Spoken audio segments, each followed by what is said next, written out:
Most people misunderstand confidence. They think it's loud. They think it's about dominance, about speaking the most, proving the most, winning every room. But real confidence? It's much quieter than that. In fact, psychology shows that the most confident people often look ordinary. They don't try too hard. They don't rush to impress. They don't need constant validation. And that's exactly why they stand out. So for the next 9 minutes, I'm going to show you something more powerful. How to shift your thinking just enough that confidence stops being something you chase and becomes something you naturally carry. Because confidence isn't built by becoming someone else. It's built by finally understanding yourself. Let's start with something simple. Confidence is not the absence of fear. Research indicates that even highly confident individuals still feel anxiety, doubt, and insecurity. The difference? They don't interpret those feelings as weakness. They see them as normal. Think about it. When your heart races before speaking, when your mind overthinks before making a decision, you probably assume, something is wrong with me. But what if nothing is wrong? What if your brain is just trying to protect you? Psychology shows that your brain is wired to avoid risk, rejection, and uncertainty. So when you feel nervous, it doesn't mean you're incapable. It means you're stepping into something that matters. Confident people don't eliminate fear. They stop obeying it. And that changes everything. Now here's the second shift. You don't need to prove your worth. This one is subtle, but powerful. A lot of people try to build confidence by constantly showing what they can do. They speak more. They explain more. They try to be impressive. But research indicates that over-explaining and over-proving often comes from insecurity, not confidence. Because when you truly believe in your value, you don't feel the need to constantly defend it. Think of someone who is quietly skilled. They don't announce it. They don't chase approval. They just show up, and their presence speaks for itself. Confidence is not, look at me.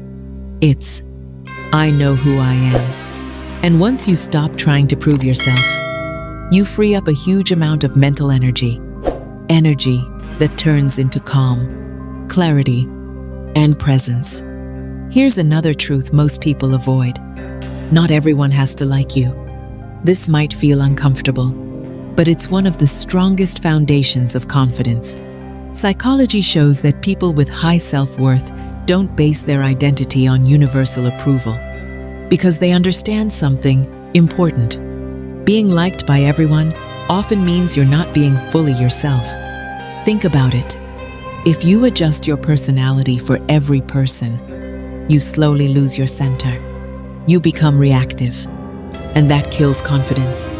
But when you accept that some people won't understand you, you stop performing.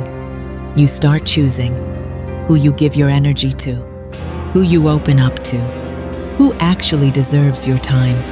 Confidence grows when your identity becomes stable, not when your approval rating goes up. Now, let's talk about overthinking, because this is where many people feel stuck. You replay conversations. You analyze small mistakes. You imagine worst-case scenarios, and it feels like you're being careful. But psychology shows that overthinking is often just fear in disguise. It creates the illusion of control, but actually keeps you frozen. Confident people don't have perfect thoughts. They just don't wait for perfect certainty. They act, even when things feel unclear, not recklessly, but willingly. They accept that some mistakes will happen, and they don't attach their self-worth to those mistakes. Think of it like this. Every time you act despite doubt, you teach your brain, I can handle this. And slowly, your mind starts trusting you. That's where real confidence begins. Another powerful shift. You are allowed to take up space. Many people shrink themselves without realizing it. They hesitate before speaking. They soften their opinions. They avoid attention, not because they lack intelligence, but because they fear judgment. Research indicates that people who suppress self-expression often experience lower self-esteem over time, because every time you silence yourself, you send a message inward. My voice doesn't matter, but it does. Confidence isn't about being the loudest person in the room. It's about being present in it, saying what you think without apologizing for existing. Even small actions matter.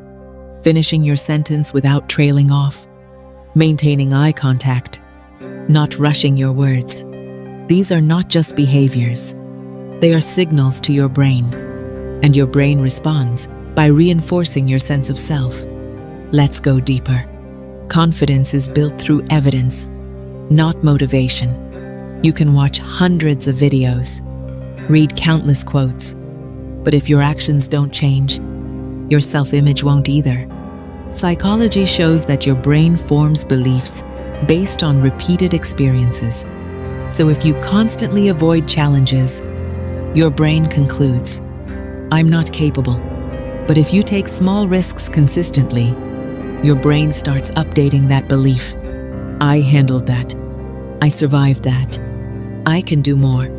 Confidence is not a feeling you wait for. It's a result of what you do. Even small actions matter more than big intentions. Here's something most people don't realize. Confidence and self-respect are deeply connected.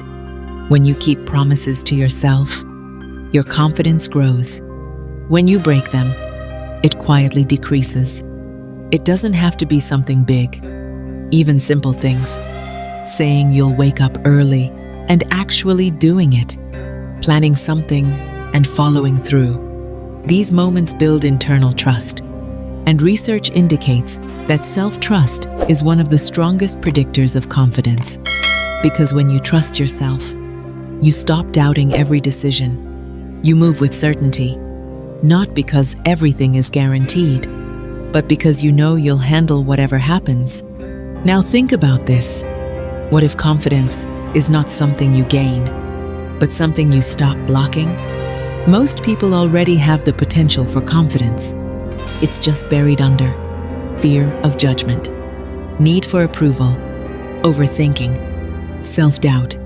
When you start removing these layers, confidence naturally rises, like something that was always there, waiting. So if you take one thing from this, let it be this. You don't need to become someone else to be confident. You don't need to be louder, smarter, more impressive. You just need to stop abandoning yourself. Because the moment you start trusting your voice, accepting your flaws, and acting despite fear, you become grounded.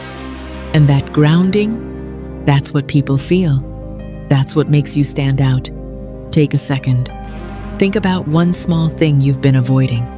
A conversation, a decision, an action. Not something huge. Just one step. Now imagine doing it without waiting to feel ready.